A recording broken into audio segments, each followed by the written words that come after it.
You're like dating two people. You don't say it feels like you're not real to the person you're not going to end up with.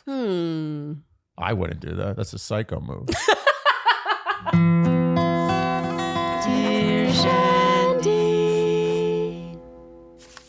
Welcome back to another Dear Shandy Bachelorette recap, listeners. Hello, Andy. Hello. How are you today?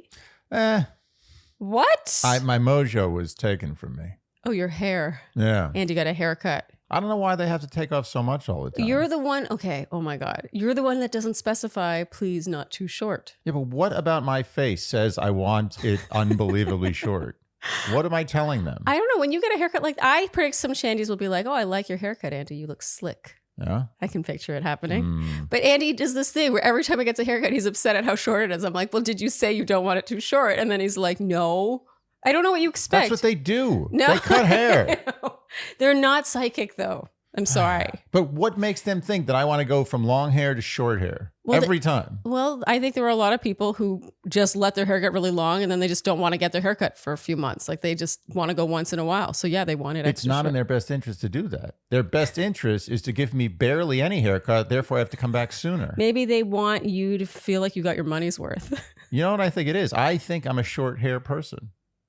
Oh, you and think? I don't even realize it. Oh. They look at me. They're like, oh, that's a guy with a short haircut. Oh. And they just give me what I need. Well, I mean, this is what they do. So maybe they look at you and they think he really should have short hair. He looks better. This is a guy with a short hair. Maybe you're just not used to it. Maybe we should ask the Shandies. Should we ask the Shandies? That's dangerous. Asking the Shandies is dangerous about physical appearance stuff. That's true. That's I don't true. really love it. Yeah, why are you doing that? I No, don't want to go down this we're road. not asking you. Okay, so we have a Bachelorette episode to get to. Do we have any other housekeeping other than the fact that we're back home? Oh, we got some really nice Apple Podcast Yes, reviews. so nice. You guys are the best. Thank you. I feel like once a season we have a big plea and then you guys really step up and it's so touching. Like we really do read them and they make our day. So thank you so much for doing that. I especially love the ones where they're like, I don't leave reviews, but I'm going to do it now. And honestly, it's nice from our end too, because we actually had dinner recently with a podcast. Oh, actually it was Nick. We can say who it was, right? We can say we had dinner with Nick. Yeah. Nick and Natalie. And River. And River, baby River. And Mama Natalie. And Mama Natalie. And we were talking about podcasts like growing. He was like, if you're not growing, you're dying. No. And I don't know. Sometimes, you know, like our podcast is like a lot smaller than his and is like, sometimes it feels like it's growing at a glacial rate, and getting your reviews, you have no idea the wind it gives us in our sales. It really does. And I know that our podcast, you know, in the grand scheme of things, like I think that we have a good product here, but there are some times where you're like, oh, this is it. Like, is this it? And so you guys, you don't even realize the difference you can make with reviews. So thank you so much. We really appreciate it. We do. Okay, Andy. Shall we get going? Recapping Hometown Week? Let's do it. All right. So episode 7, aka Hometown Week. I'm still not used to that. To me, episode 7 is always pre-Hometown Week. But no, we have a week less and we are in Houston, Texas for Devin's hometown. And it's running club time. He's like, we're going to go with my running club. We're going to go for a run. A run. There's a cute exchange where they debate whether this is a love run, a love marathon, or a love sprint. And she says, it's a love relay race. And he says, for you. It's funny. I thought that was really clever. It's a funny joke. We agree that as cute as this is, we would not be thrilled to do this on a date. No, I don't like running. And you know what I really don't like? Don't like marathons. Oh. Have you ever run a marathon? No. I don't like the concept. Oh, because a hot take here. You're going to upset a lot of people. No, you know, I have a lot of feelings about marathon. First of all, marathon, obviously from the Greek marathon, the Battle of Marathon, very famous battle. Not many people know that. No, but marathon was the battle with the Greeks and the Persians. They were always fighting the Persians. Okay. And this guy, I got this. Phidippides. I think it's Phidippides. Okay. I'm not sure I'll get corrected. Phidippides.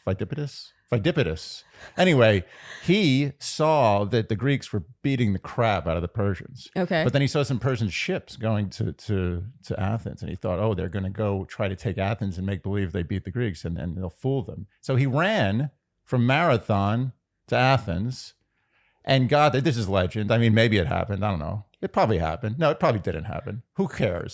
Anyway, he ran to Athens to tell them, he's like, he's like, the Greeks won. And then he just collapses and dies because you can't run 26 miles. No human should be able to do that. Wow. And so he died. So now they have these marathons.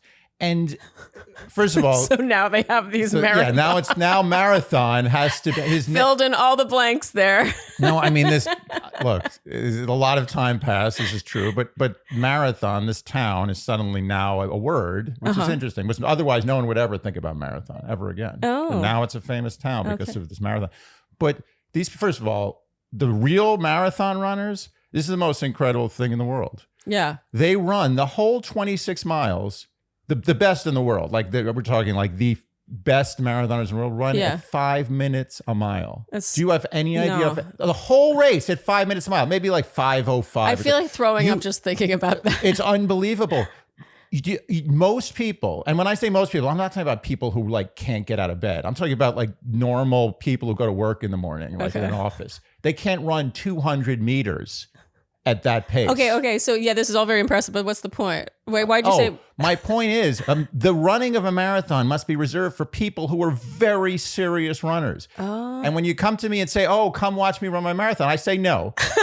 I will not do it. I'm not watching anyone's marathon ever. You listen to me. You run a marathon, I don't support it. I mean, Andy has not changed his tune since I've known him. Yeah, the marathon.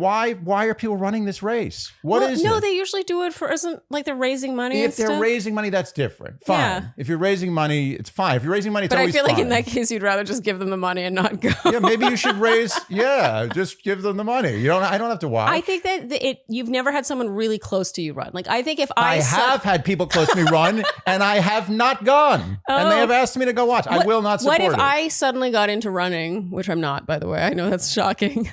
But let's say I suddenly was like, I'm getting into running now. I'm running the New York City Marathon. I would divorce you. I wouldn't. First of all, this is ridiculous.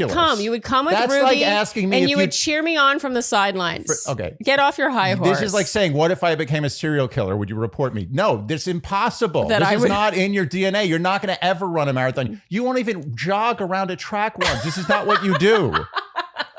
This is a stupid question. I don't want to be outed in this way. Okay, can we move on from marathon? I think that the gist here is that running was really good for Devin. It expanded his social circle. It gave him exercise. It was good for his mental. Running was good for Devin. Yeah. But if he starts running a marathon, I'm not going to be there for him. All right, we got hung up on the word marathon here. Can we move on from marathon? I'm very hated about this. Wow, I'm actually impressed that you had all that intel packed away somewhere. Well, when you really hate something, you learn about it. And even though this staged bridge kiss was pretty cheesy and definitely, like I said, staged, I thought it was pretty cute. She was like clicking her heels, and then they kissed, and all the runners came around them. And no one's denying that was everyone not was staged. Smiling Everyone goofily knows. watching this. Fun. That's why they watch The Bachelorette. Come on, good stuff. They meet his dog Charlie, who is so excited to see him.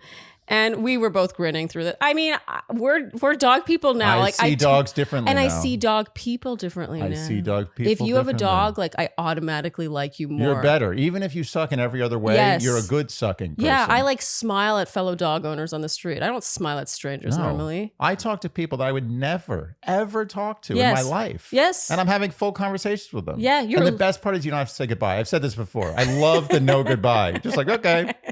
My dog led me this way. Yeah. Okay, they chat. He says his family has not had the best track record with relationships, so he's very careful about who he brings home.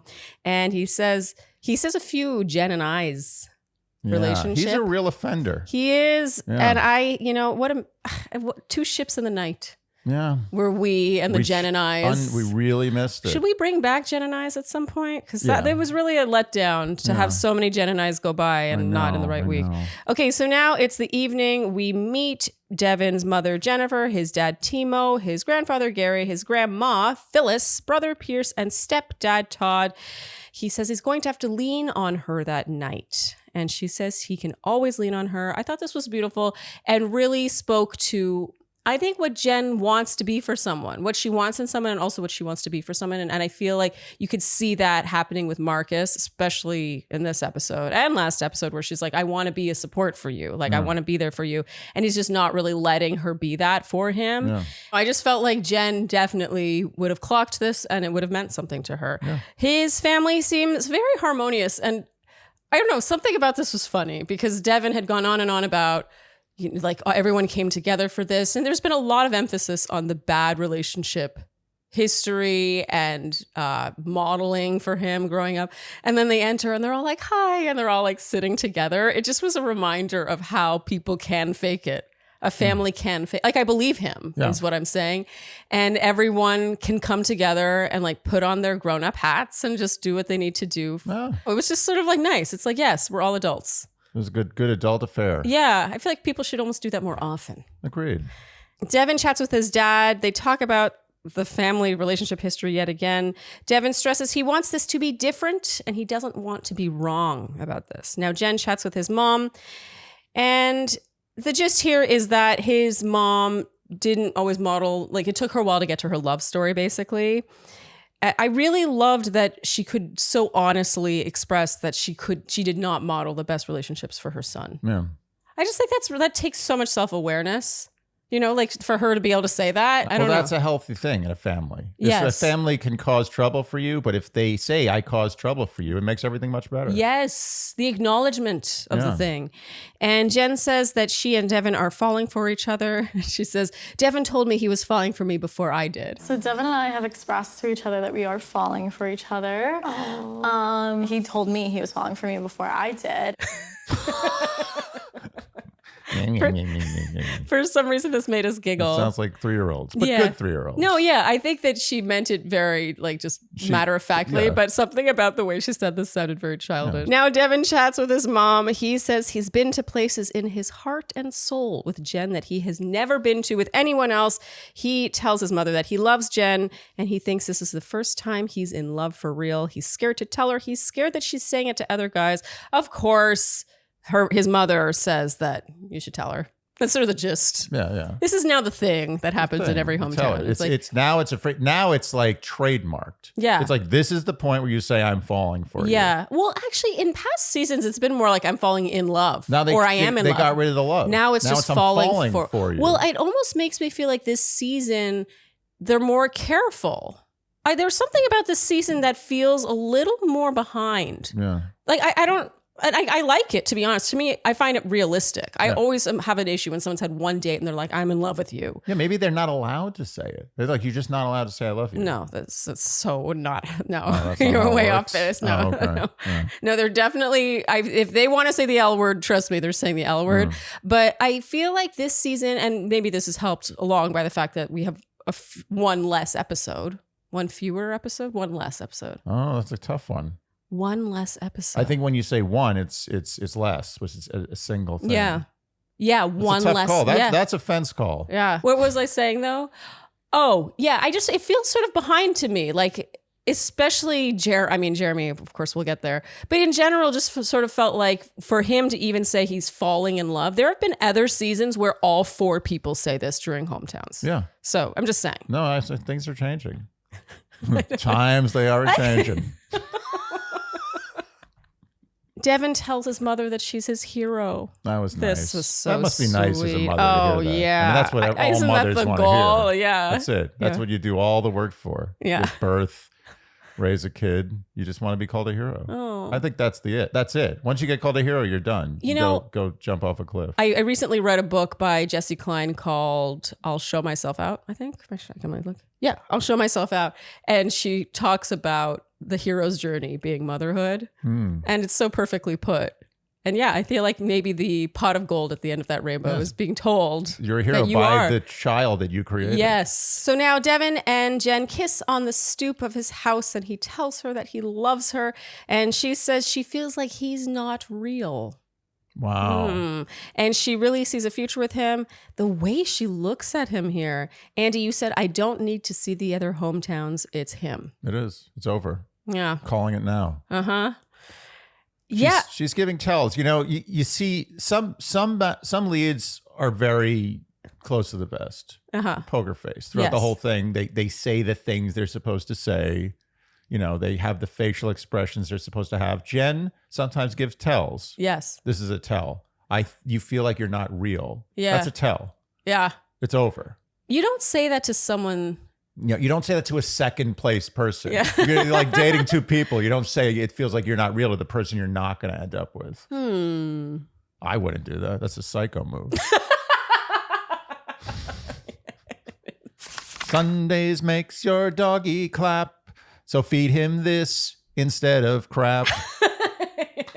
You know what? Sundays really does make our doggy clap. Actually, it makes our dog walk on her hind legs. This is actually true. Yes, I'm going to insert a video. Okay, so Sundays is our newest sponsor, and we're completely obsessed with this dog food. Sundays combines two key things that we've been looking for but not been able to find in any single dog food. First is it's super healthy. It's human-grade food, 90% meat, 10% superfoods, 0% synthetic nutrients or artificial ingredients. Yet, it's also convenient because most fresh dog food, you have to refrigerate. Literally, we've been those people traveling around with like little ice packs on our food container. Meanwhile, because Sundays is air dried, you have the convenience of kibble, but with the health of fresh food. How did they not think of this? I mean, this is ridiculous.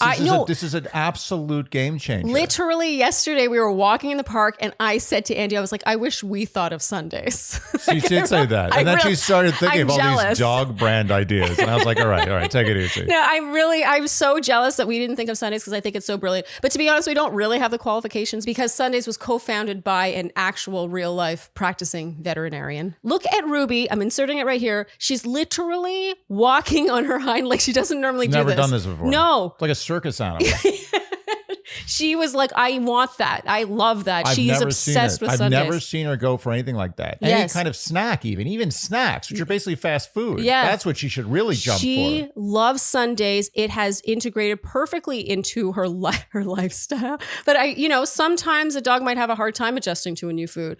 And she was like, afterwards, she was running around. She had so much energy. I mean, this dog food is just such a game changer. And I'm so excited about what this is going to look like for our travels. It's going to change our lives. And I'm not saying this is not hyperbole. No. This is so easy. Yes. And she loves it and it's healthy. And let me tell you something. The poops she takes after this perfect. Make me envious. Yeah, the perfect I've watched poops. it. I watched the last one coming out. I was like, if I did that, that would be a good day. So get 40% off your first order of Sundays. Go to sundaysfordogs.com/Shandy or use code Shandy at checkout to get 40% off. Apostrophe is what you need to make your skin happy. Apostrophe for you and me. Apostrophe. In case they didn't catch the name earlier. Yeah. But apostrophe is what you would need to make your skin happy. Very good, Andy. Apostrophe connects you with board certified dermatologists so you can get that prescription grade skincare you're always hearing about. I know I'm not the first to talk about it. Let me tell you something. The skin, biggest organ in the human body. Did you know that? I did know that. Oh, I was hoping that you didn't know that. It would have been cooler for me. Okay. But anyway, the point is that you put so much effort into your other organs with medical care. Why are you neglecting the biggest organ? So basically, you fill out their online skin consultation. You take selfies of your skin. You describe what your skincare concerns are. And maybe those are fine lines and wrinkles. Maybe those are acne. And then a board certified dermatologist will review your specific situation and then prescribe you something if they feel you need it. And that includes oral and topical medication. And then the cherry on top is that it is delivered to your door. You never have to take that little paper and go to the pharmacy and wait in a line to then get it from the pharmacy. It just arrives to you. It is truly what 2024 is about. Yeah, get your ass on apostrophe. Speaking of your ass, what types of acne does apostrophe maybe treat? Acne. So it's also on the body, chest knee, back knee, butt knee. People don't only get acne on their face. No. Wouldn't it be great to have something that actually works? Actually, the face is the only place I don't get acne. That's true. I get acne everywhere except my face. Yeah, I get it back and face. Yeah, I get butt, chest, arm, ear, neck. But not face. Yeah, I have one right now. Okay. Can't see it, but it's there. That's getting bleeped. So we have a very special deal for our listeners, the Shandies. Right now, you can get your first visit with an apostrophe provider for only $5 when you go to apostrophe.com/Shandy and enter promo code Shandy at sign up. That is a savings of $15, and this offer is only available to our listeners. To get started, just go to apostrophe.com/Shandy and click Get Started. Then use our code Shandy at sign up, and you'll get your first visit for only $5. And we thank Apostrophe for sponsoring this episode. Okay, so now we're in Fairfield, Connecticut for Jeremy's hometown. He meets her by a grim-looking lake. Yeah. What? Oh, it looks really discreet. Did you take me here to kill me or what? Yeah, something like that. Wait, so the question is, did like the B team have this footage and they were like, this is what we're using? And then they're like, oh, really? That was what you got? And then they made the joke, or did they purposely set it up for the Crystal Lake joke? Oh, yeah. So, okay. So Jenn says, did you bring me here to kill me? And then the producers put in with an Not asterisk, Crystal Lake. not Camp Crystal Lake. You really were impressed with this reference, actually. You know, this shows that the producers are willing to tell an inside joke. But honestly, I mean, it's now 2024. Friday the 13th came out in 1979, I think. Holy cow. Really? I mean, they had a bunch of sequels, but the last one was probably like, and they stopped being at Crystal Lake after like the first 3. Then it was like Jason in New York. Jason Oh, on the, no. It was like Jason in space. They did one where he's in space. You're joking. I'm not kidding. It was Friday the 13th on a spaceship. Oh, that's That what's was next that for... was where they jumped the shark, but they That's- knew they were doing That's it. what's next for Jurassic Park. Jurassic Park in space. Yeah. Well, Jurassic Park's getting ridiculous. No. Once it left like these secluded park settings and now you're just around humans in like urban city settings, I'm like, okay. I think Jurassic Park is limited. Friday the 13th really could do whatever they wanted. But the point is that Friday Jurassic Park is limited. is limited. The dinosaurs, I mean, they really, let's face it, the dinosaurs can only be on Earth and in dinosaur settings. Really? Yeah, I think Is that so. the rule of dinosaur? I think so, yeah. They've Okay. got some rules. Anyway, the point is, I don't think a lot of people got this reference. And I I always will admit respect I would that. not have without you. I respect that. When you tell a joke where you think 90% of the audience is not going to get it, Yeah. that shows you respect the craft. Anyway, my point is that Camp Crystal Lake was a big part of my upbringing. I saw Friday the 13th when I was way, way, way too young. Okay. Way too young. I don't Okay. want to get into it, but let's put it like I was young enough to almost be breastfeeding. Okay. It was very bad. Like it was really a stupid move. But for the rest of my life, I was absolutely petrified of woods and lakes and camps. And what happens? My parents sent me away to sleepaway camp when I'm like 7 years old. Oh. And every time I was in this cabin, I went to one of these sleepaway. This is a while ago. Camps weren't what they are now. It was a pretty rough scene back then. Oh. But I went to. I was in a cabin with some kids, and there was one place to go to the bathroom, and it was this tiny little outhouse. And I'm saying, when I say outhouse, I mean it was one tiny notch above a porta potty, and it had one naked bulb where you pull one of those metal cords Yeah. to turn it on. Yeah. It was filled with mosquitoes. It smelled like mold. There was one dirty toilet in there, and it was in the middle of the goddamn woods. That's It was horrible. 100 meters from my cabin. And in the middle of the night, when you're a kid and you go to camp, you go to like things, you have like cotton candy. You eat like bad stuff because you're away from home. You're Cotton doing- candy? There's cotton candy at your camp? Not at the camp. We would go away to we go to like the fair or like something, and I'd eat a lot of cotton candy. I don't Okay. know. That was the thing I did. Yeah. I didn't eat it in the city. Yeah. I ate it when I went to go. Anyway, I ate junk food all day long, and invariably in the middle of the night, I would get the runs as a kid. And I would sit there in bed, and it would be like 3 a.m, and all I'd be thinking about is Jason Voorhees with a hockey mask out there in the woods waiting to kill me. And I would hold it in, and then there'd come a point where I was literally going to shit myself in the bed, and I couldn't do that. Was all the kids would make fun of me. So I would run out. I'd run through the woods. I'd just be saying to myself, "It's okay. It's going to be okay. It's going to." I'd go to a happy place. I'd get in there. I'd get the light on. I'd shut the door. I'd Do your business. take a huge dump, and then I would sit in there and get my strength up to say I can make it back to the cabin. Oh, Andy. And it was just a horrible experience. Oh, I'm but so anyway, sorry. that was because I saw that movie. Little kids shouldn't see horror movies. Yeah, that's the moral of that story. I think I went to a And slightly... if they do see horror movies, they shouldn't go to sleepaway camp and eat junk food all day. No. Or drink any water. No, just not just fast. I think I went to a cushier camp than you. Oh, no bare light bulb in the middle of the woods outhouse camp. Okay, but how were we? Oh, Camp Crystal Lake, the reference. Okay, back to Jeremy's hometown. Wow, you're very tangenty today. So many stories. Well, Andy. I have very strong opinions about that and the marathon. Well, and also I think hometown episodes are kind of like, I feel like it's our excuse to just go on tangents. There's absolutely nothing to talk about. So Jeremy brings her to Stu Leonard's. Famous grocery store. And they laugh the whole time. This is so cute. I had never heard of Stu Leonard's. I went there once when I was a teenager. This reminded me of, this is for my Canadians. It reminded me of a souped up farm boy. Anyone? In the comments? Tune in. Oh. No, I just get crossing my legs. Very fun grocery store. I want to go sometime, Andy. Yeah. All right, fine. You want to? Is that a trip? Does that count as a trip I take you on if we go to Stu Leonard's? No. Okay. No. Okay then. This is very cute until Jenn says that she can be 110% herself with Jeremy. Okay, Jenn is amazing at the sexual innuendos. Amazing. She loves it. Her off-the-cuff glazed nuts joke. Yeah. Andy, you loved this. I mean, no one's from the second we were introduced to her, she started with this. Yes. She loves sexual innuendo jokes. And she's good at them. Yeah, I respect it. It felt like she almost caught Jeremy off guard. Yeah, he's like, I also love glazed nuts. Yeah. Like, oh, wait. He's like, you can say that again.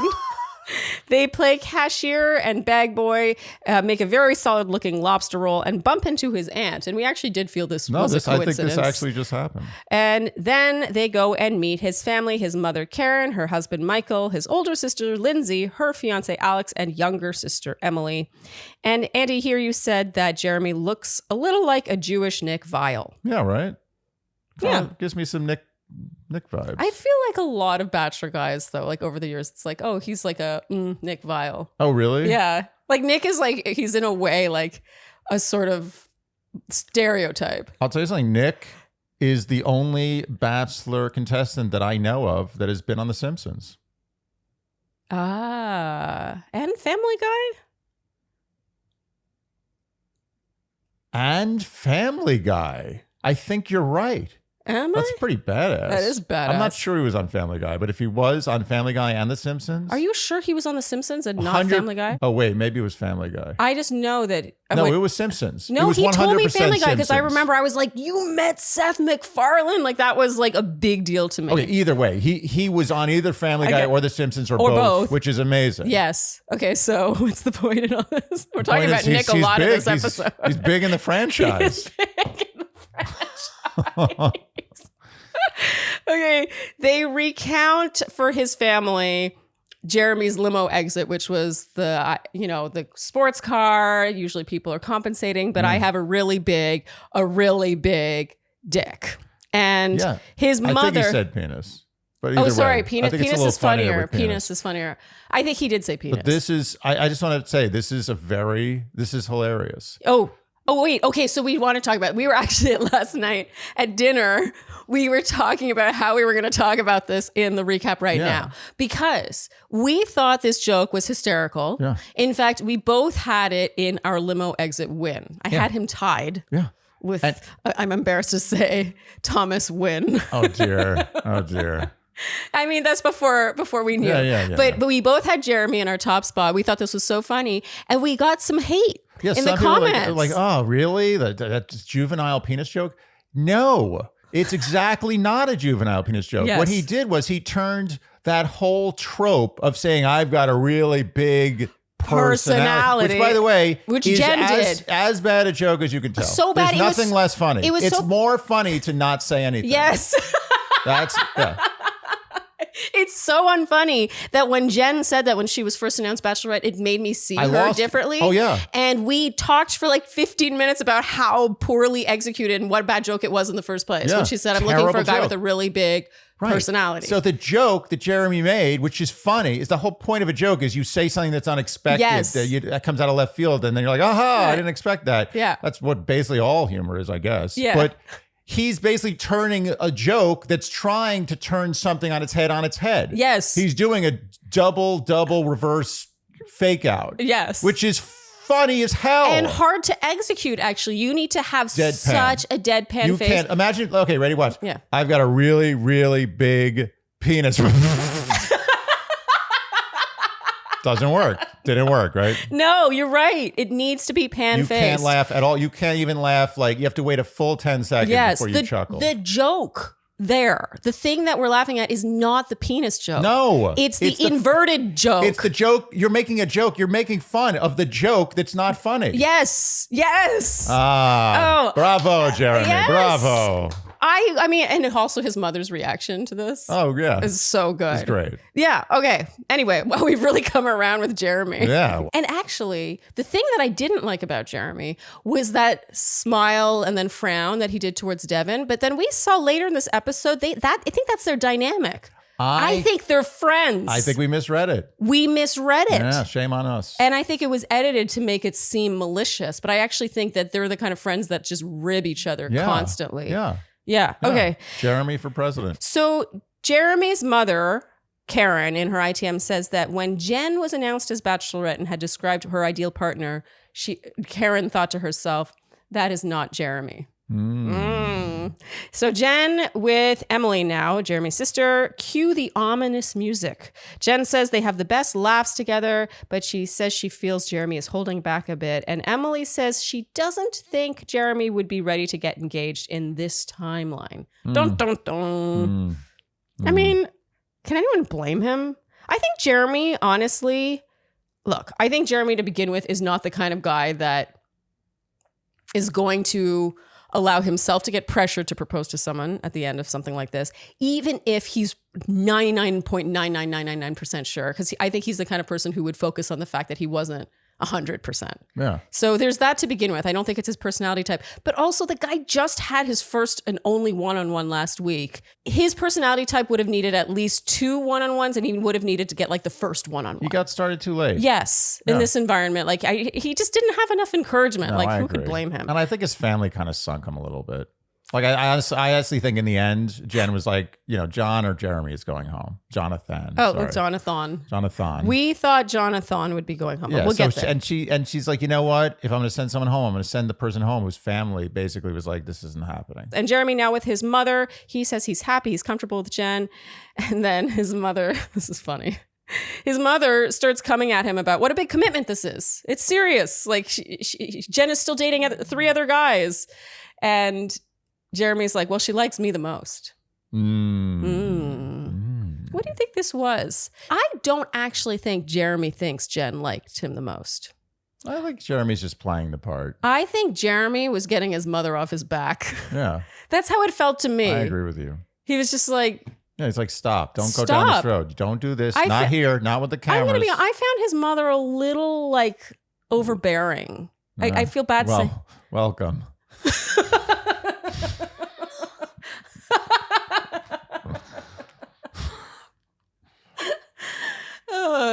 I shouldn't find that so funny. Jenn now chats with Karen, but there's nothing really new here. The gist is the same. Jeremy's probably not ready. And now they chat outside. Jenn says, there is an engagement at the end of this. Are you ready for that? And he says he's ready for it with the right person. She makes him happy. And the way he says he's falling for her almost feels like, I'm falling for you, okay? Yeah. Like, come on, look at this. Yeah, there's something about the way Jeremy said it and also the way Jonathon said it, the falling for you, that is a reminder of that fourth wall that I always talk about, of the pressure. It's like when the bill comes and you don't know who's going to pay at dinner or something. Someone's got to pull out the credit card. Yeah. Eventually. Yeah, well, that's always annoying. And this is one of those times. It's just like someone's got to pull out the credit card. And the credit card is, I'm falling for you. Yeah. And you might as well just say it as soon as Rip possible. off the Band-Aid, yeah. Okay, Jonathon now has his hometown in San Diego. Andy, you said, this is Thomas's hometown. It is. And we're not talking about Thomas's from this season, obviously. Oh my God, isn't it crazy? It's been a few years. Now you have to specify Thomas Jacobs. I don't think you have to specify. I think there's only one Thomas. Oh, pardon me. They wear matching shirts and play lacrosse. I thought this was cute. They openly address the walls, his trust issues. And honestly, this is kind of a nothing conversation. Yeah. I wrote this down. I was able to go get chips. Yeah, you did get chips. I got a bowl of chips and came back and was eating the chips and we were watching, and I was like, oh, I didn't miss anything.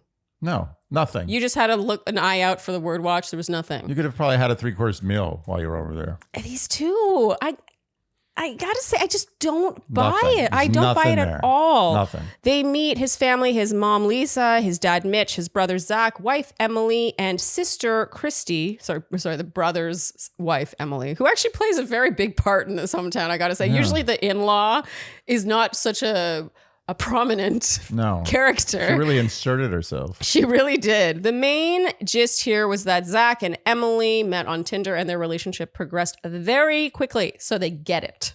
Yeah. And Jenn chats with Zach and Emily. And this is mainly Zach being emotional, worrying about Jonathon getting hurt. It's this whole hometown for me. Yeah. Zach and Emily, I kind of felt like they took everything a little too seriously. It was very serious. Like, not a lot of humor in this family.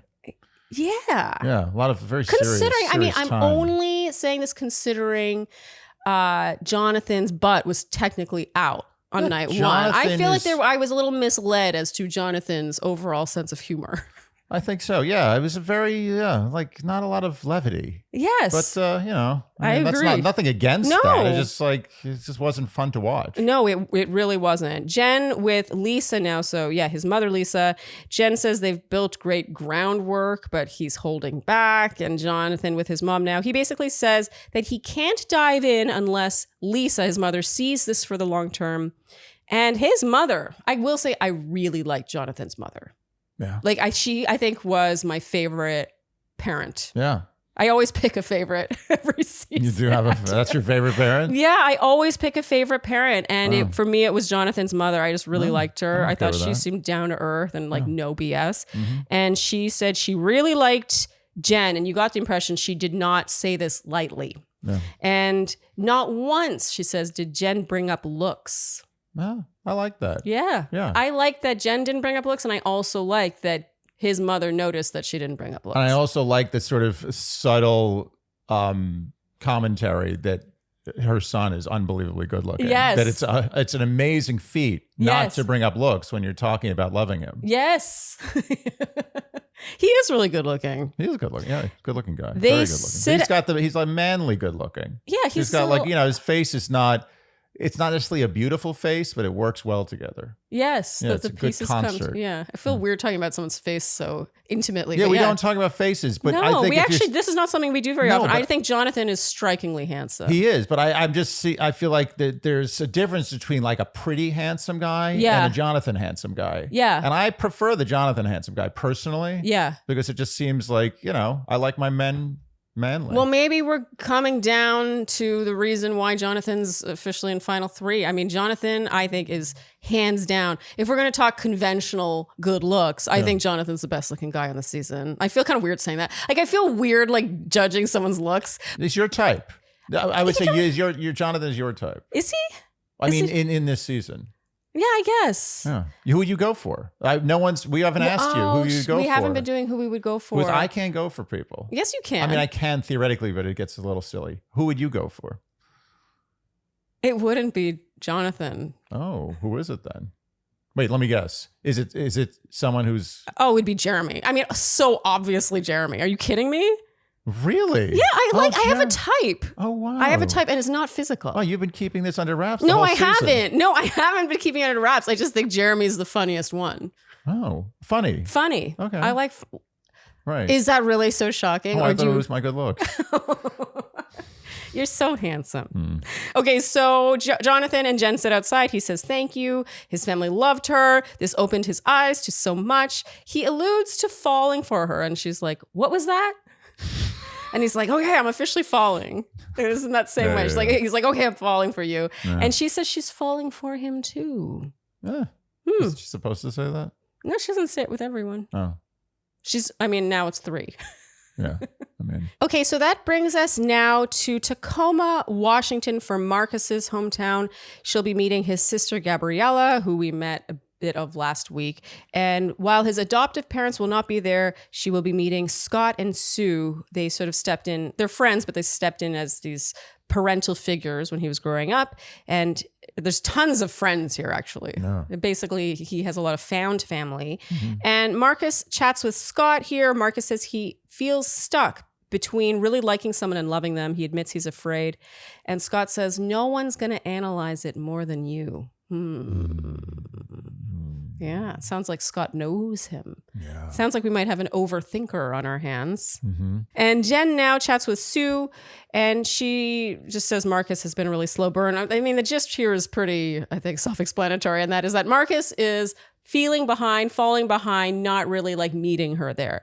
She chats with Gabriella now. This is a very serious conversation. Jenn breaks down into tears. She says that they're both scared, and she admits that she's falling in love with Marcus. And Andy, you said, I think she's crying because she knows she's letting him go. That's what I thought. You think that Jenn is not picking Marcus? No. I'm almost certain. I'm not so sure. No. I'm not so sure. Okay, so now Marcus chats with Gabriella. And something about this really stood out to me. He's like, what did you think of Jenn? Like, what did you think of her? And Gabriella, it showed such restraint, because I actually think that Gabriella and Jenn had a really intense conversation where I think a different personality type might have come away from the conversation and been like, oh my God, I loved her. Yeah. She's amazing. She's perfect for you. I just absolutely loved her. Sure. And Gabriella was like, I liked her. Yeah, Like, but there was although I will say Gabriella is not a woman of many words. Well, that's what I'm saying. She's not effusive. Yeah. And I think that she is probably very similar to her brother. Yeah. So like the two of them are very guarded people who are not like... As they should be. Totally. They've been forced to be guarded. I just felt like it was a fascinating peek into Marcus that his own sister, with the conversation she just had with Jenn, was like, yeah, I liked her. Yeah. It was like there was a good coldness point. to her, Yeah. a coldness to how she described her. And I think actually that was her being really warm. Totally. And Marcus starts crying, saying he wants more than anything to become a father. And Gabriella says that he should let the walls down. And now Marcus and Jenn chat outside. Marcus says it's not a small deal that his friends and family loved her as much as they did. He is falling for her. And she says she's also falling. But still, we're only at falling, not the L word. Only Just Devin has falling. reached L word status. Just falling. Okay, so now we're in Los Angeles for a fascinating new addition to this show, which is a Final Four pub meet. Yeah. A little bromance. Yeah. I liked it. I thought this was really cute, but it Yeah. did serve a purpose. But I don't think it's a new thing. I think it's because they all get along. Oftentimes the Final Four doesn't all get along. You're telling me that if two of them didn't like each other, the producers would have been like, oh, we should protect them from each other? No, I just don't think it would have the same vibe. It would just be like, it would be a different kind of scene. It would be like where they stick them in a room. And So you force think if them to just- Sam were in Final Four and Devin were in Final No, Four? there's no way this would have happened. Oh, I don't agree. Really? I think that they would have been interested to Yeah, see but they what would have been in happened. like a room staring at each other weird. Yeah, This yeah. wouldn't have been a pub having beers. Maybe that's true. But I mean, this scene did serve a purpose. And that was, it's like it's never just fun and games, No, right? it's never foreshadowing. Yeah, for like, and Jeremy. it was to make Marcus. And Marcus, sorry. Oh, wait. Yeah. Marcus. What purpose do you think it was serving? Oh, I thought it was just like a little Jeremy showcase. Okay. I thought it was showing like he was making jokes. Well, we did see that friendship because Devin talked about wondering if he was the one, and Jeremy mouths at him pan-faced. He's like, you're not. And Devin gives him the finger, and then they laugh. Yeah. This is their friendship. They're friends. Yes. We didn't realize it was this kind of friendship. It was the ball busting I friendship. fell for an edit, and I'm mad at myself. Yeah, it's all right. Happens. And Jeremy says he probably should be more nervous than he is. I wrote, uh-oh. That's how we knew Jeremy was you know going what though? I home. think you're falling. The joke here was that Jeremy knew he was going home. That's what I think. Oh, I Jeremy's think saying he's probably more he should be more nervous than he is. Jeremy's jokes wouldn't land if he really thought he could win. I think the reason that these jokes were funny is This because... wasn't even a joke, though. He said he probably should be more nervous than he is, just to the guy. Yeah, but that's not a joke. I'm talking about the joke about like you're not going to win. Oh, yeah, and, like, yeah. And then when he sits down, the first thing that anyone says is Jeremy's like, "So, which one of you guys is going home?" Yeah. He knows he's going No, home. even that, actually, to me, that felt like a reference to producers when all the guys are sat together and there's always a producer's like getting the conversation Right. going. This is behind the scenes, right? But then Yeah. they capture the responses. Guys aren't just sitting around talking about the relationship with Jenn No. and who's going home. But a producer will be like, okay, guys, so which one of you is not feeling comfortable? Is anyone here feeling nervous? Anyone think they're going home? I think Jeremy was like literally making fun of production. Right, but also making fun of himself. It was Yeah, self-deprecatory. Jeremy he's a jokester. This is what he does. Yeah, he totally. knows he's going home, Yes. and therefore he's allowed to make jokes. Yes. It's like a really, really handsome person is not allowed to make jokes about someone's looks. Yeah. That's interesting. Yeah, that's a good You know, point. it's the same kind of situation. Yeah. He's the guy at the bottom rung of the ladder, so he's allowed to say whatever he wants. Yeah. Okay. But so I was talking about something else when he said that he felt like he should be more nervous than he is. I don't think that was a joke. I think that was our giveaway that he was going home. Sure. I think Jeremy actually was into. I don't know if Keith knew he was going home. I don't know. I think he kind of was into Jen, but he also knew that this was impractical Yeah. and probably not going to happen. I think Jeremy made it way further than he thought he would. Absolutely. Absolutely. I think we can agree on that. Yeah. Okay, so of course the main thing here is that Marcus is spiraling. He sees the other guys being so ready and confident, and he admits he's feeling afraid. He still has reservations, and he's like, "Am I alone in that?" No. He kind of is. Oh, yeah. Devin's sort of like, I don't really have any reservations. He's nice about it though. And this is sort of heartbreaking. Marcus in his ITM says he feels shame for not being there yet. He says, what are those guys doing that I'm not capable of right now? Yeah, he's got big walls. Big walls. I just think he has a lot of trauma to work through. I really hope that he is considering therapy in his real life. And it takes a lot for me to say this about someone on this show, like, oh, they need therapy. It's not that. I just think it would probably feel amazing for him. Yeah. And I think that he and Jen are similar in that they have both felt broken.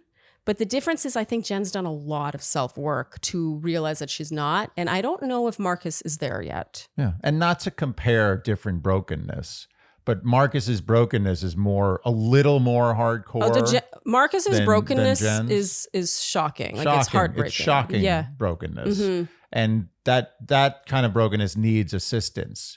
Yeah. You know, he's putting on a good face. Yeah. But you can see through it. Like Yeah. I can see there's something seething beneath Marcus. It's I not agree.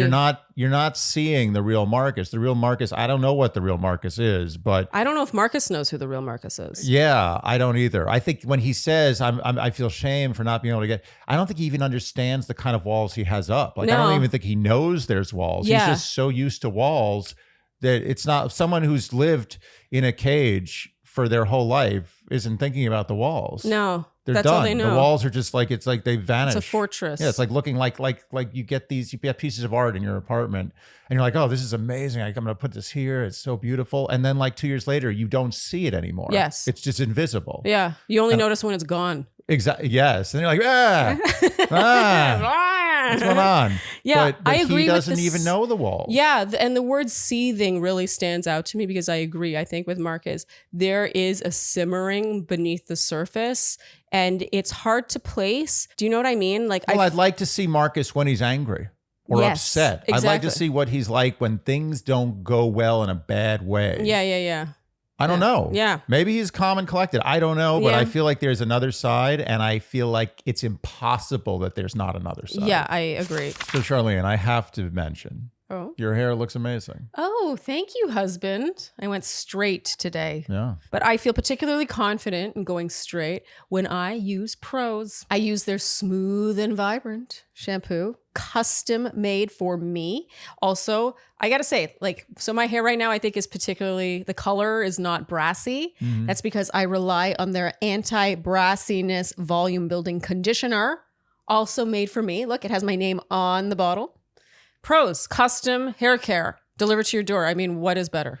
What is better for the scalp? Your scalp is what grows hair. Your Yes. scalp is a hair farmer. Yes. And you have to feed your farmer. If you don't feed the scalp the food it needs with customized hair care, then you will have crap hair. crap hair.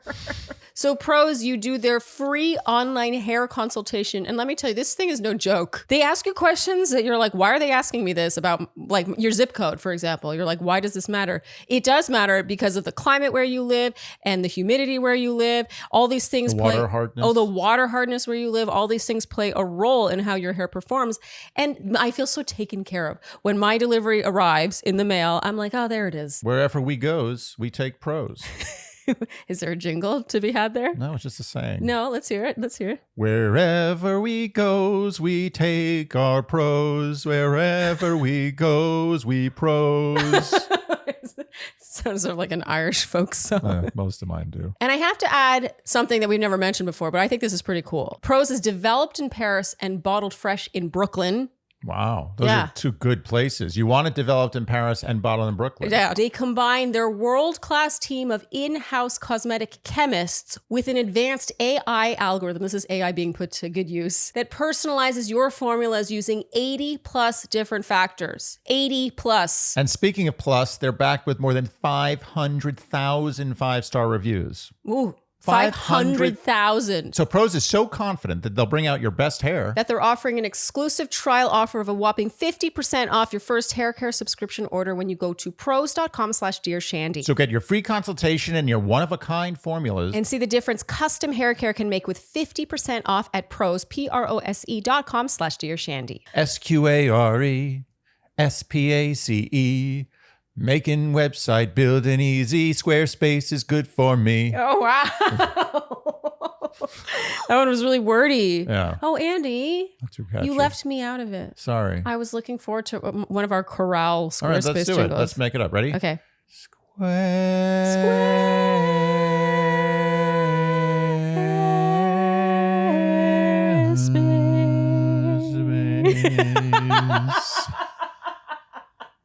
Oops. So Squarespace, I mean, who doesn't know about Squarespace by now? Seriously, if you need a website, which you do, frankly, then you should know about Squarespace. Yeah. Thank us later. Yeah, if you want the process to be one that it doesn't involve pulling your own hair out, Squarespace is for you. And let me tell you, I have wanted to pull my own hair out making websites before. Maybe you are not given the correct template or features or options for fonts and colors, all the things that could make your website really bespoke to you and your business, then it can be a true nightmare. Yeah. Attempting all that on your own. But with Squarespace, they do give you that right template. Their templates are where it is at. Squarespace has nailed the template. They have a template for every kind of website, and they help you select a template based on what your website's purpose will be. And then from there, they have all these incredible features that you can move around, like literally move. Like you grab the thing and move it there. It's insane. That's 7.1 with Squarespace. It's incredible. So head to squarespace.com for a free trial. And when you're ready to launch. Hold on. We got to do that chorale again. It's been bothering me. Really? All right, one more time. Okay. Squarespace. All right, that'll do. So head to squarespace.com for a free trial. And when you're ready to launch, go to squarespace.com/Shandy to get 10% off your first purchase of a website or domain. Again, that's squarespace.com for a free trial. And when you're ready to launch, go to squarespace.com/Shandy for 10% off your first purchase of a website or domain. Okay, so now that brings us to the rose ceremony. Fantastic speech from Jenn at the top of this. She is so good at this. Like weirdly good at this, honestly, where she just talks about conversations she had with each of their families and how they asked such good questions, which led her to a question what she really needed in a relationship. It was just so well delivered, so well thought out. She's really just such a smooth, articulate bachelorette. She really is. And so the first rose goes to Devin, then the second one went to Jonathon. And the third one went to Marcus. We knew that would be the case. What was interesting was how as soon as Jonathon was called, Jeremy like bowed his head as if it was almost like he was just like He heard knew. the judge sentence him to death. Yeah. So going home is Jeremy. We were both not surprised once Jonathon's name was called, but I will admit going into this, I really thought Jonathon was going home. Me too. I think that maybe I'm blinded by my own bias. I just don't see it with Jonathon. I felt like don't she know had how so else much to put more it. fun with Jeremy. Yes, the fun. But that's having really something fun. we look for. Maybe not everyone. I think Jenn likes fun. I do think Jenn likes fun too. Who doesn't like fun? But Everyone they played likes lacrosse. Maybe she had fun with Jonathon. lacrosse, yeah. I just feel like Jeremy catches her sexual innuendos better than Jonathon does. I mean, they really bond over that. They love it. Okay, this is a very classy departure. They basically thank each other, very amicable. He says he just wants her to be happy, and yeah, he says Very goodbye. classy. Yeah, he just goes off Yeah. into the night. He did it right. And he doesn't seem that upset. I think Jeremy's just like, this was kind of a fun, weird experience. Yeah. So I'm going to move on to the next thing. Yeah. We were a little sad to see him go because I feel like it took us a while to really understand and like love Jeremy. And now he's gone. I'm like, oh, bummer. Yeah. Did you know? So I told you that because you saw his name or his occupation, it said real estate investor. And I told you he has an Airbnb. Oh, yeah. So according to my research, the Airbnb is called Morning Wood. I saved I saved telling you for this recording. That's genius. Yeah.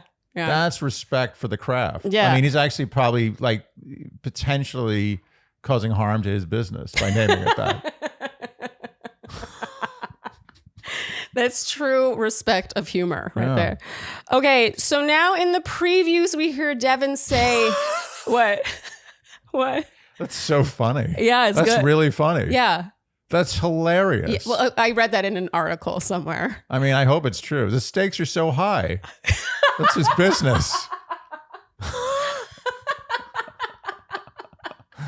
Well, that really makes him perfect for Jenn, doesn't it? Yeah.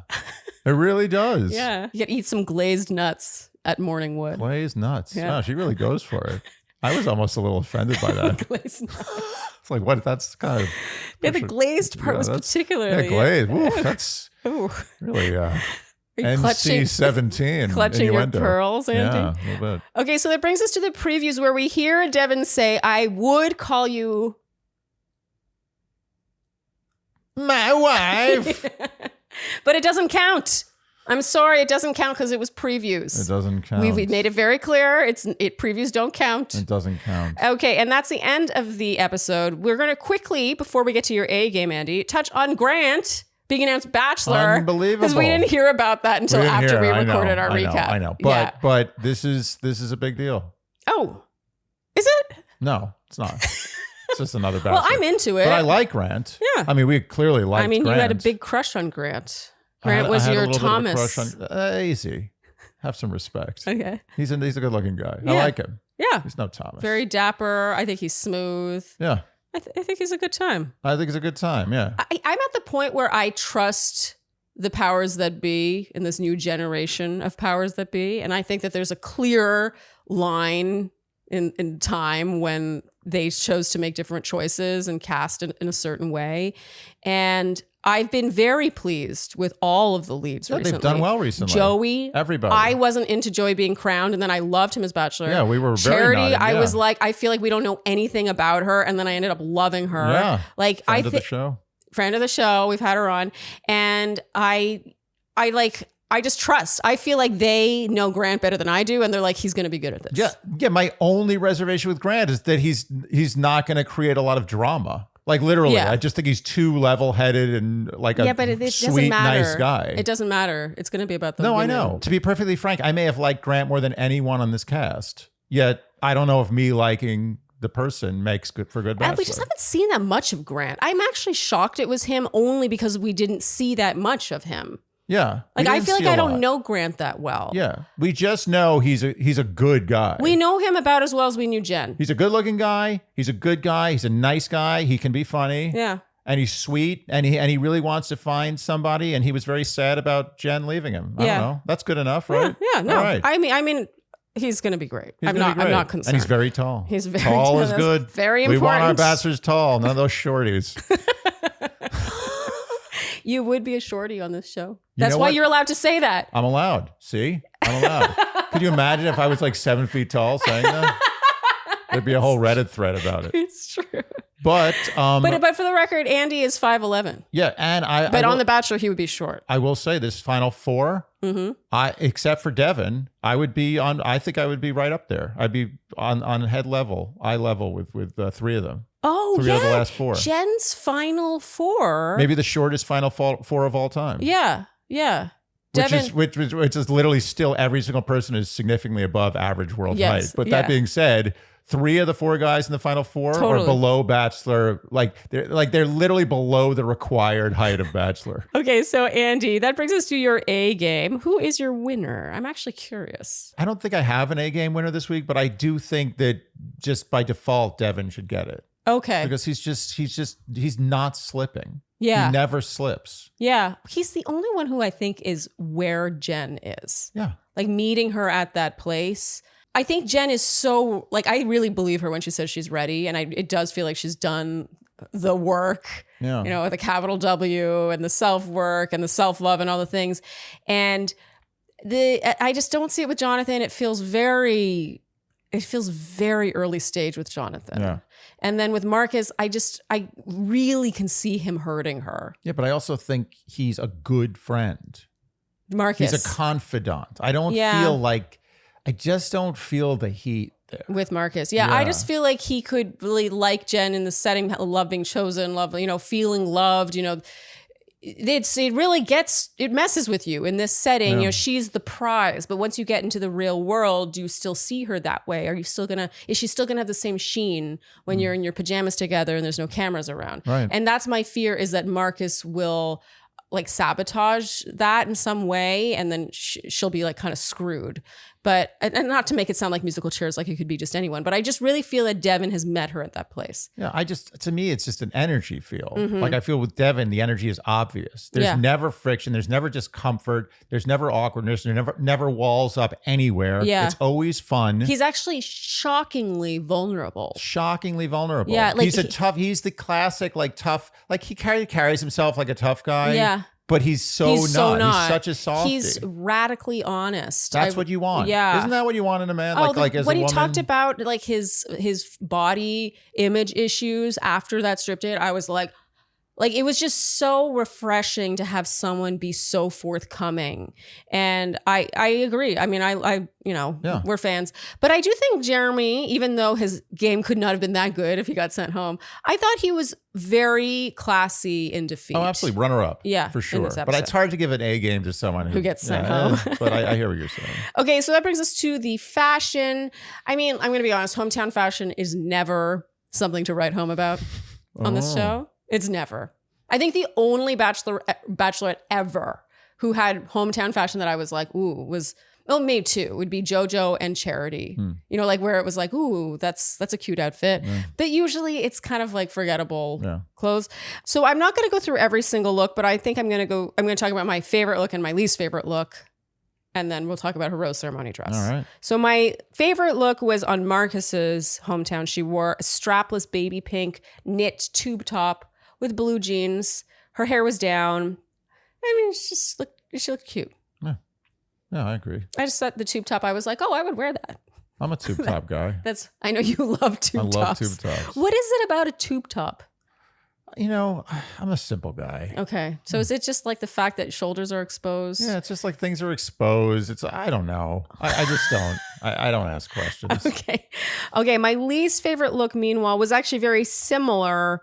And I wanted to like this, but it was the cropped cable knit vest with jeans. Her hair was half up. This is for Jonathon's hometown. So I actually like the vest in theory.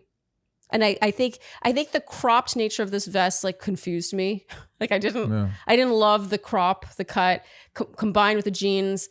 It just sort of was like wonky. Like I felt like I would have preferred this to be long enough to be tucked in and maybe had like a high waist with like a baggy jean. Just something that felt less like two loose things and then just like midriff. Meanwhile, her hair like half up, half down. I don't know. It just felt like there was a lot like going on and a lot. I felt like she was overwhelmed by this outfit. It needed something like sleek and polished to tie together all the loose parts, in my opinion. Yeah.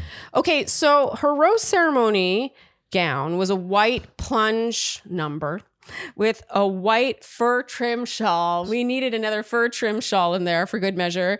And the gown had these embellished belt things across the top of the slit. And her hair was half up with a claw. And not like a bedazzled or like dressy claw. It felt like another, like I'm washing my face hair claw.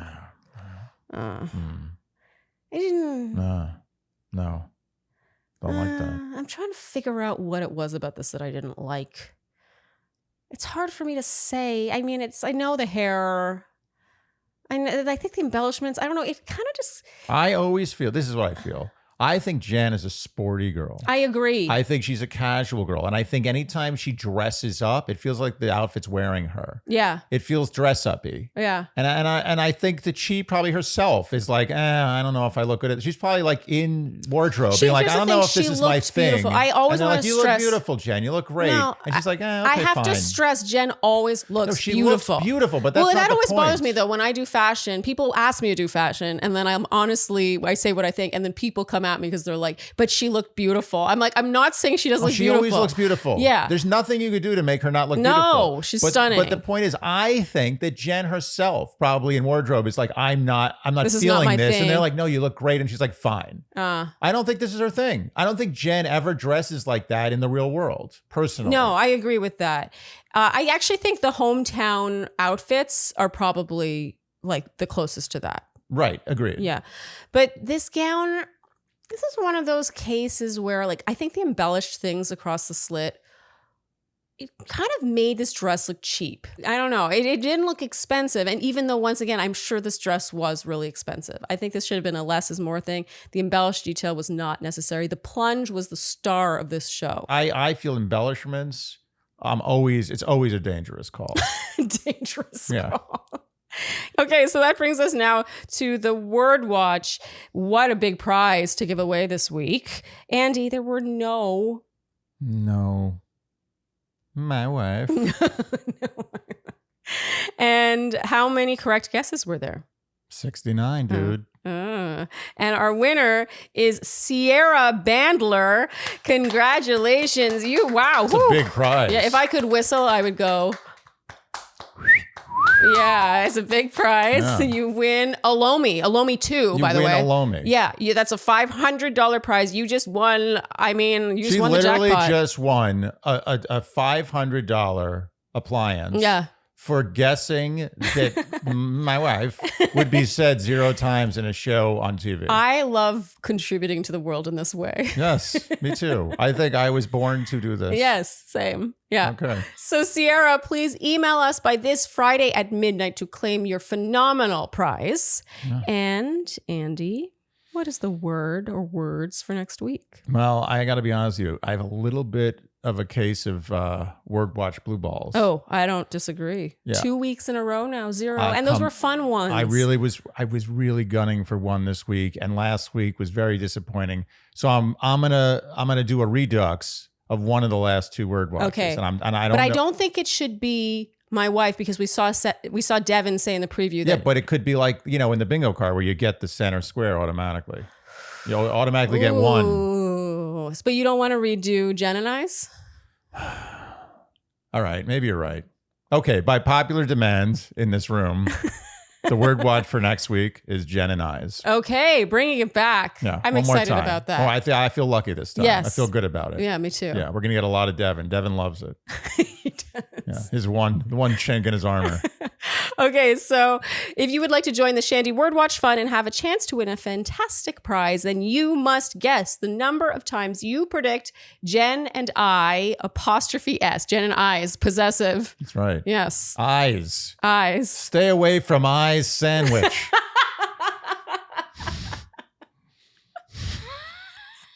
You must guess how many times Jenn and I's is uttered in episode 8. This does not count Men Tell All. No, it's only the episode part of next week. That's right.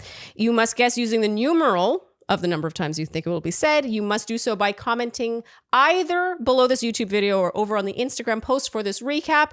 You must do so by Friday at midnight. You must be following us on Instagram and subscribed on YouTube. If you guess correctly, you will be entered in a draw and one name will be plucked, and that person will win $200 in Skims products. I mean, Skims. I mean, they have been a sponsor for a while. I love their stuff. You guys have heard me go on and on and on and on about their Fits Everybody scoop neck bralette, the t-shirt bra. I could go on forever. Yeah, we actually had one of those dog encounters in the park the other day. And the woman with the dog was wearing a Skims dress. Yeah, and also at the airport. This also happened at the airport. And you stopped them. You actually made a point of being like, oh, is that Skims? And yes. she's like, yeah. I was like, I have that dress. Yeah. I thought that the last woman didn't engage enough. I thought she should have been. She was not very friendly about it. I wasn't happy with her response. Yeah, she's like, yeah, it's Skims, and then just walked away. You have a problem with that? Yeah, I felt like there was more conversation. to be Well, had. Skims, I mean, for them to basically revolutionize the underwear, the shapewear, the basics game, I mean, it must be good. Okay, Andy, that brings us to our predictions. Who do you think, I mean, we know. Okay, who do we think's winning? 1, 2, 3. Devin. Okay, we both think Devin is winning. Do we need to explain it? I don't think so. Okay, and who do we think is getting second place? 1, 2, 3. Marcus. I would like to think, this is something I've been hung up on, is whether or not Jenn would bring Marcus to final 2 and like hurt him in that way with what, with his past, if she was sure she wasn't going to pick him. But I don't think Jenn is sure she's not going to pick him. I also don't think Jenn is playing games. I think she doesn't play games. She just kind of does what she wants to do. Yeah, I agree with that. And I also think that she's giving Marcus many chances. Yeah. Chances to catch up, to meet her there. Think about how many chances she gave Sam to Yeah. show her something. That's true. true. Marcus, she actually has a real connection with. Yeah. Like, she's going to give him chances until the end. Yes. And he's going to be, I think, very upset. Okay. Very upset. Okay. I don't think this show is going to be a good thing for Marcus. Oh, you think That's so? my feeling. Oh, really? I think it's going to not be great for him. Really? I feel like it could be good for him to talk about his feelings. First of all, they have to talk to a therapist to go on the show. And then hours every single day in an ITM room, he's talking about his feelings. I don't get the impression this is something Marcus does very often. Right. And so I think it could be good for him long term. It could be. Could Yeah. go either way. We'll see. And so we both think Jonathon is going home. Yes. Something we've thought for a while now. Yeah, Jonathan's really sticking around. I did not think Jonathon was going to get a hometown. I just don't see it. It's rare that someone makes it this far and I'm like, We what? kind of have always had Jonathon in the wings, though. We've always been like, is Jonathon going far? Yeah. But I just never saw the connection. For Neither me, did you, I right? had him in my top 4 based on potential from, I think, week 2 onwards, until he had his one-on-one, and his one-on-one, I didn't see it. So then I took him off, and now he's still here. So what do I know? Still here. Still hanging around like Jason from Crystal Lake. Oh, nice. It came full circle. Very good. Okay, that's a wrap, Andy. It is. If you enjoyed what you heard today, you know what we will ask of you, and that is to like, subscribe, hit the notification bell, follow us on Instagram, and TikTok, leave us Apple and Spotify podcast ratings and reviews. Tell your friends, and generally do all the things you would do to support a podcast you enjoy. Thank you so much for tuning in, and we'll see you next time on Dear Shandy. Bye-bye. I'm surprised there was no Ruby. Oh, there's Ruby. I'm waiting for the true diehard Shandys. Oh, they have to earn it. Oh, wow. You guys are the true diehard Shandies, apparently. Ruby, come on. Come on, Ruby. Who's she gonna choose? Come on. Come on. Come on. Yes. Okay. Oh, You got yes. And generally do all the things you do to support a podcast you enjoy. I think I already said that part. Thanks for tuning in. Okay, bye-bye.